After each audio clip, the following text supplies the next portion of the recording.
With the passings of Biba Caggiano and Lina Fat, Sacramento's restaurant scene changed forever. Restaurateurs Terry Harvego and Patrick Mulvaney joined me in partnership with the American Leadership Forum to talk about their legacy and the future of the area's restaurant scene. Next on Studio Sacramento.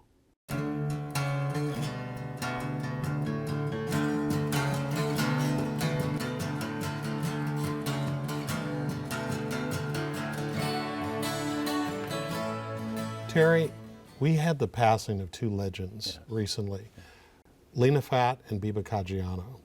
Yes. When you look at those two individuals and their contributions to the food and gastronomy scene in Sacramento, what do you think was their impact and how do you think they'll be remembered? Legendary to begin with. I mean, I remember in 1992 coming home from college, and I grew up in Sacramento and there were no iconic chefs that at least that I knew of, and I remember coming home and everyone was talking about this person named Biba. And it was just one name, Biba. And quickly, you started to see, the culinary scene in Sacramento really take off. And I think she's going to be remembered for her persona and her vast work in the kitchen and on television and with the books. And she's going to be remembered in very high regard. And as far as with Lina, again, I got to work with her so closely in Old Sacramento. Not as much on the cooking scene, but her love and her passion for Old Sacramento was just any committee that was ever formed or created, she did it, she was on it, and she has just loved Old Sacramento. And I think she did a great job of making sure that the business folks didn't forget about the history. And the history folks didn't forget about the business, because we have to have a strong, vibrant business community to be able to support the history, and the history's got to be there. Otherwise, we don't have a business district. And to me, that's what I'm going to remember her for is creating that bridge between the two. What about you, Patrick? I think that when I think about both of them, I think about great places to eat, just like the Firehouse too, right? And the history or the ground on which the creation, the flourishing of Farm to Fork, what we see today, and the embracing finally of Sacramento as a great place. It's what Terry said, right? With Lina, think about Lina and how much she loved Sacramento. And I think about Biba too, right? Not always, when she came here, she cried, right? Because she wasn't sure where she was. She certainly wasn't in Bologna anymore. And as the years went on, they both came to appreciate and love what Sacramento is, not only for the community that we are, but also for the food and heritage. So it's a great way to experience. Well, both of their respective institutions, and institutions like both of yours, the B&L and the Firehouse, have been not just places where we've enjoyed ourselves, had major family events, celebrated successes and things like that, but it's kind of you all represent kind of the platform of where Sacramento came to, or has come to, with regards to its evolution in food. Where are we today in terms of Sacramento being on the map as a food destination? Well, I think we're right where we always have been. We're right in the center of the map, right? But I think more people are beginning to acknowledge that we're in the center. So, like you said, years ago, people would, when I first moved here, and I told my first boss in New York that I was going to open a restaurant in Sacramento. He said, "What's there, tomatoes? You crazy?" And I said, "No, it's just like Rockaway Beach, but the ocean is more narrow and goes sideways." But the truth is that we have the largest agricultural research restaurant. Everything grows here. That we live in the middle of the richest agricultural region in the world. So when I came in 1993, it said, "Where else would you rather be as a cook? Because everything grows here." Not everybody knows that. Share with us a little bit about that. And so not everybody knows that the 400 specialty crops, what the rest of the world calls vegetables, that grow here in Sacramento are here. And we get them picked tomorrow. So when you come to the restaurant, we know who Ray Young is. We know who Pete Dwelly is. We know who the Muller brothers are, who are growing the food that are coming to the table. And what happens is when cooks leave us and go to New Orleans or Chicago or New York, go and check in. This has happened more than once. 6 weeks or so, you check in and say, "Hey, how's everything going out wherever city you're in?" And they say, "It's good, chef, but the produce is horrible here." I said, "It's not horrible, it's the same. Go in and look, and you'll see those same names on the boxes in your walk-in." But our vegetables get picked for us tomorrow, and vegetables that get picked for New York have to be picked to be used 2 weeks from tomorrow. And that advantage just means that our food then becomes fresher. And I guess I would argue, like Lina and like Biba, who come from a place where food was what you shared with your family and what you gathered from the locale, fit perfectly into that. When I think about the Firehouse, I think about one of my favorite places, along with the B&L, to go and celebrate major occasions. Sometimes when we just want to have a really great dinner. Right. There's so much history there. Yes. You guys have been in business how long? So we purchased the Firehouse in '99, so just 20 years ago. And it was started in 1960 by Newton Cope. In 1960, Yeah. but it's run continuously. Continuously since That time. Yeah. How do you, we talk about farm, things like farm to fork and, being recognized for the bounty that we have within this region. How do you balance both history? Because if you go up on the walls of your restaurant, it's like a history lesson. Right. With staying relevant, given sort of where the scene has evolved to. First and foremost, you got to stay true to who you are. And trends come and go, and things evolve. And I think what we've tried to do is, through our menu and through our service and through our marketing and messaging, is stay relevant and current, but true to who we are. When you go in that dining room, you're going to expect a certain experience. And I would be, miss if I dramatically tried to change that within that setting. So it's a balance, but you got to work at it every day. And I think keeping up with trends but not being trendy is kind of what we've been able to do. Keeping up with trends but not being trendy. You know what I mean? Uh-huh. And so I think that's what we've been able to do over the last 20 years. Okay. 9 years ago, Patrick, when we were both younger, you're just as good looking as you were back then. I've changed a little bit. We were talking about farm to fork, and this was kind of like, maybe not at the moment of Genesis, but Early days. Early days, right?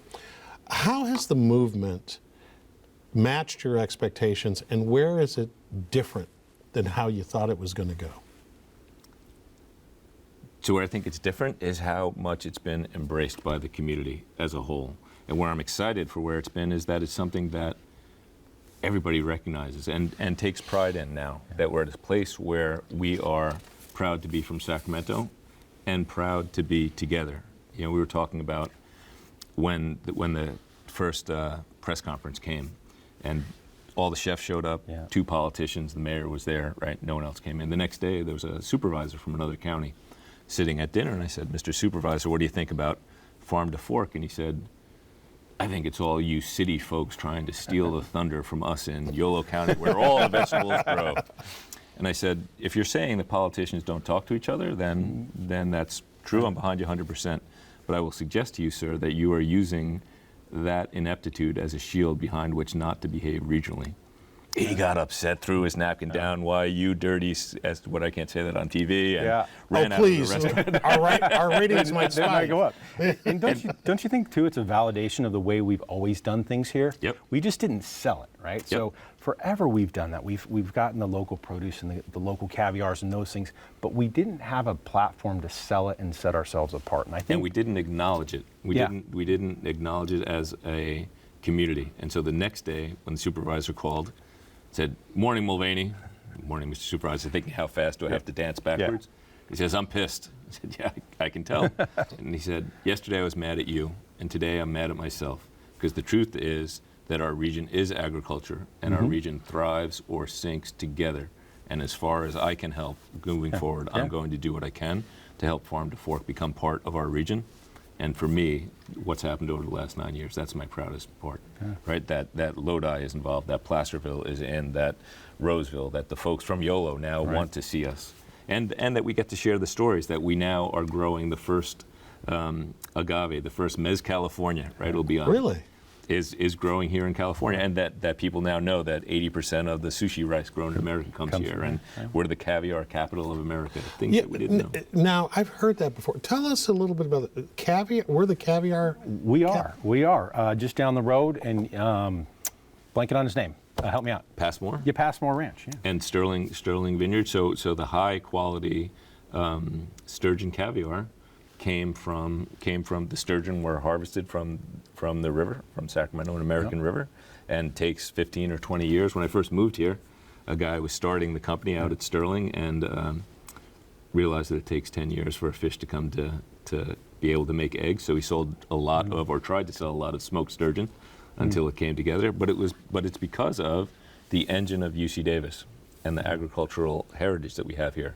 And I think in some ways the tradition of California, right, of come here, and Sacramento, right, come here, put your boots on, put your sneakers on, and come join in the game. And what do you want to do? What does that mean for the restaurant and gastronomy business, though, having all of these things come together, especially over the last 10 years or so? I think one of the things you've seen is, first of all, Sacramentans have gotten a little braver in their choices, right? For so long, it was give me a steak and put some potatoes on it and some green beans, and we're going to be done. And so I think Sacramentans have evolved, but with all the new restaurants opening, right? It's a big issue, but what it's brought is a lot of creativity and different types of restaurants, different types of food, and using all these great resources that we have in ways that we just didn't do before. And I think it's really an exciting time on that front that we have people coming from San Francisco and from New York and from other places to come be chefs here because of what we have. And I think it's exciting. Well, I was in Europe last fall, and it was interesting because people in the valleys, the agricultural valleys in Spain, they knew about Sacramento. Mm-hmm. And as a matter of fact, they started talking about their own farm to fork movement. They spoke English to me, so I don't know what that translates to in Spanish. But I was like, wow, has this movement moved that far? And my question to both of you is, can we claim part of that? I think we can claim much of it. So it's been a while since this has happened. But a few years ago, I gave a speech, and at the end, someone said, "I want to talk about farm to fork, and when are we going to be moving as fast and as far on farm to fork as other places in the country, like Raleigh-Durham?"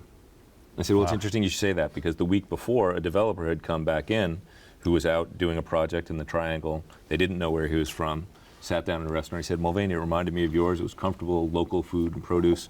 And I said, 'This is a really nice restaurant.' And they said to him, 'Yeah, we're trying to do stuff like farm to fork, like they're doing out in Sacramento, California.'" Yeah. That's pretty amazing. Yeah, it's a good story. I think we just need to keep that when we started the branding 9 years ago and we tried to get this message out, and it took a while, and now it's just kind of mushrooming out, and we need to own it, and we need to keep doing it. Is there a set of characteristics that defines the Sacramento food scene today? Seasonal, local. Yeah. Right? So when you move to other places, things that we take as second nature, right? Summer's over, no more tomatoes on the menu. Oh, this is only coming in because it's fresh. Just as a matter of course. Because everything that comes into our back doors, most of it comes from within 50 miles or 100 miles. It's not true in Minnesota. It's not true, not to knock those guys. No. There's great food in Minnesota. There's great food in New York, Chicago, other places. But they don't have access to the farmers, right? They don't have access to the ranchers like we do. And so for us, it just becomes, what happens is, more than a defining characteristic as a chef, it just becomes what's in your toolbox. And so you end up using it.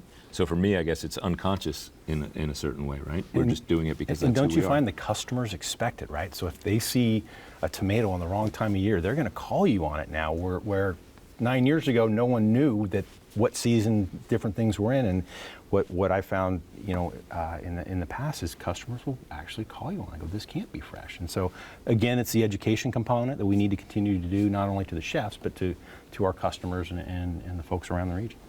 So it seems like that there's a couple components to this. One is our geography, where we're located. And then we have the boost of having this premier agricultural institution. What's, for the people that live here, what is it that we take for granted? Almost like living in New York and never going to visit the Statue of Liberty. What do we take for granted that we should all be participating in more?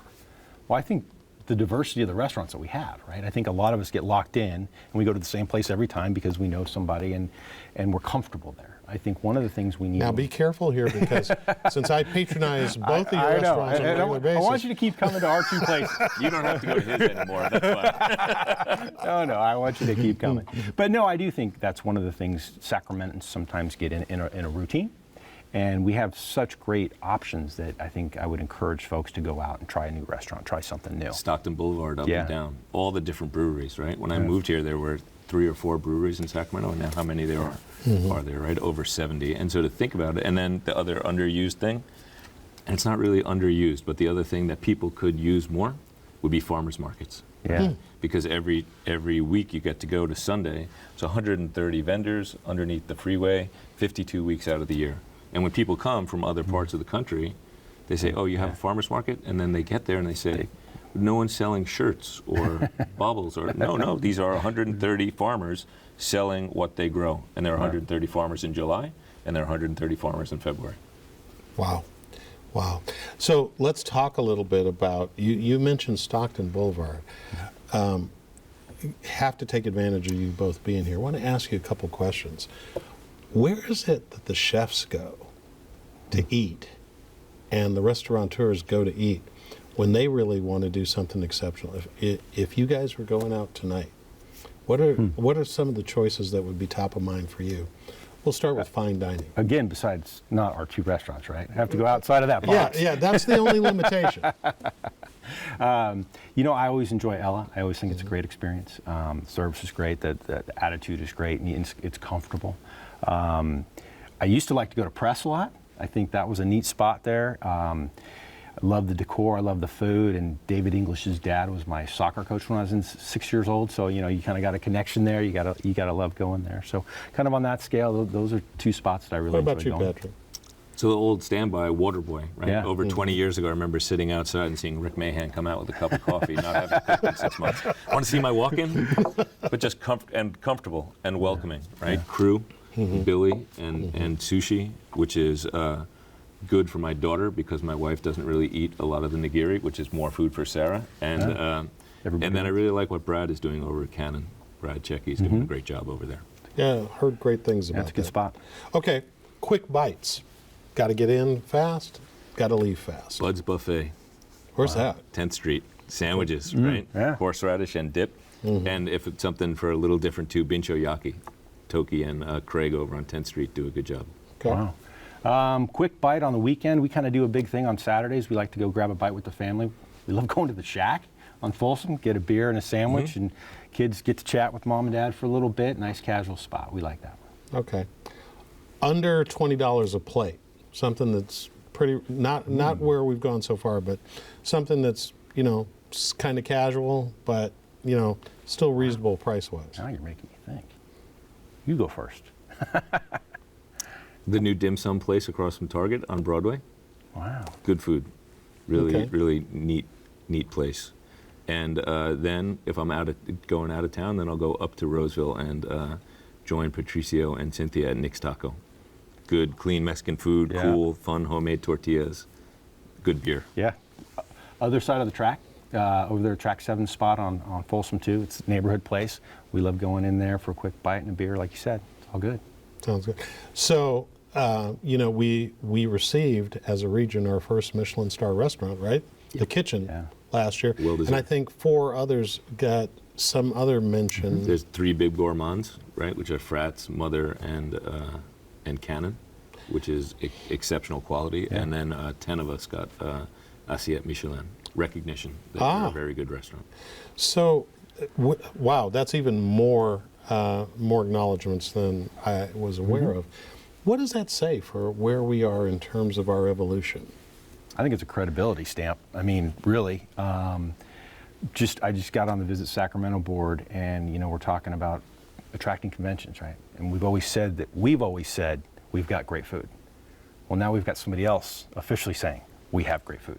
And a great story there, right? So the best part for me, Michelin is great, and the recognition is fabulous. It's what we've always known about ourselves, but to your point, it now says the rest of the world knows. But years ago, what I love most about it is that Mike at Visit Sacramento for years had been bugging Michelin, calling them like a little brother. Come see us, come see us. You're about food, you need to see us. And they kept saying, go away, little boy, go away, little boy. And 3 years ago, they called him back and said, we know, we've already been. You do have a scene. You are right. You need to be recognized. Can you help us bring in the rest of California? And so the new Michelin guide for region-wide guide for California is really driven from Sacramento. Really? Yeah. Wow. It's interesting because as you travel about the country, people talk about Sacramento now as a food destination, but it raises the question, since you're talking about, destination, what's it called, Destination Sacramento? Yeah. The board? Visit Sacramento. Visit Sacramento. Is there food tourism here yet? Go ahead. I think so, but So I think to your point about popping off, when I go out and I see my friends who are chefs around the country, people say, "Oh, you're from Sacramento. Boy, I hear about your food scene. I hear about your food. I hear about the beer. I hear about what's going there." And now we're starting to bring in friends to come in and cook and mess around for the week, right, and play around. And then tourism, yeah, we're at this interesting place because it's a big piece for Slow Food International. Talks about the agritourism and go stay on a farm and I was asked once by a gentleman who's Italian in Slow Food International. He said, "Is there any agritourism?" I said, "I have no idea." And I called 2 friends who are farms and said, "Could people come and stay with you?" They said, "Yeah, absolutely. We have room for 6. Okay. Is there any other places up there?" "Yeah, there's a dozen I can name." Within 10 minutes, I had 12 places where agritourism could come. So it's taking place. And then I think that if you look at it as an advantage thing from a Visit Sacramento kind of point of view, it's like we're in those early years, right? You can be the one who was there when right? When it happened. Well, speaking of that, who should we be watching? Who's up and coming on the food scene in Sacramento, and will be you two 5-10 years from now? Well, from the chef side, I have to defer to Patrick because that's his wheelhouse. So you take that one. Well, that's the hardest piece, right? Because we're always talking about, right now, it's hard when they start calling you the old man. And you don't, Trust you don't me, want I to know. necessarily Trust me, I acknowledge know. that. And I say that to cooks all the time, right? Like, you guys are on the basketball court, and then you move off and you become the coach, but you still think you can hit a three-pointer. And now I'm not even on the bench anymore, right? I'm in the hallway like Bloody Diva. It's looking down the aisle. And so Brad Checky for sure, but Brad is getting old too now, right? And the best part about what comes next, so that's what I'm excited about, is we don't know, right? And the way you find it out is by going out and eating and trying food and saying, "Hey, who is that? That guy's good." Well, and I think, we've had this explosion of restaurants, right? And some of them are going to make it and some of them aren't. But it's through that experimentation that people are going to find their legs. I think we had probably a shortage in talent for a while with all those restaurants. So I think there were a lot of places where somebody may have been good at one thing, but we weren't able to program them into the right spot so they can excel and become a great pastry chef or sous chef or whatever it is. So now that we've got all these people looking at Sacramento, I think we're going to attract more talent that we don't even know about. And I also think that some of these guys that came in and opened some of these spots are going to get a second chance and really excel and show us something that we didn't know about.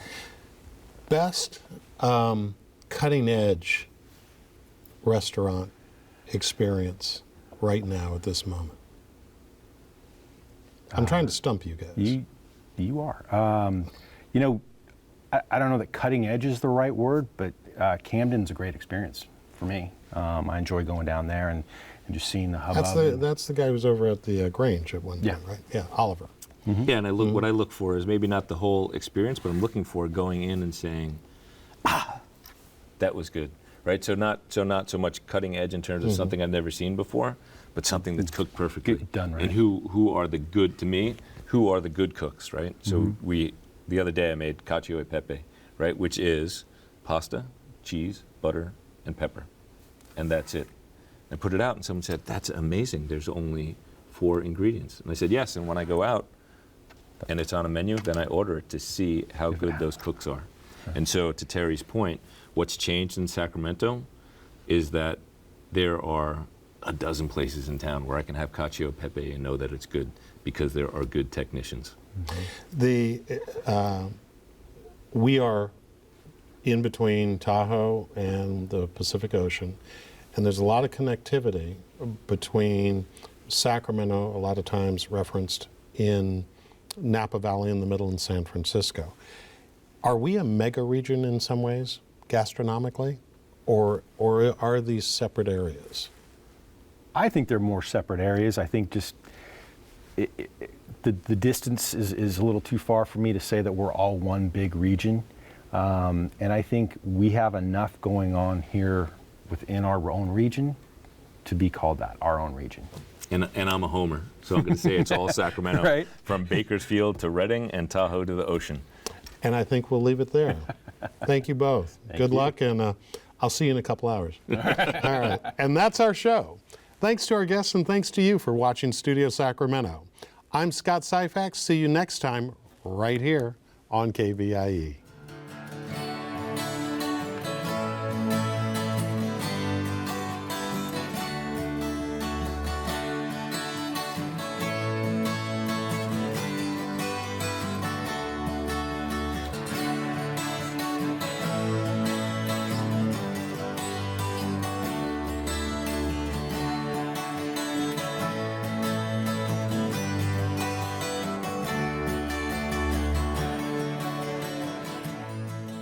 All episodes of Studio Sacramento, along with other KVIE programs, are available to watch online at kvie.org/video.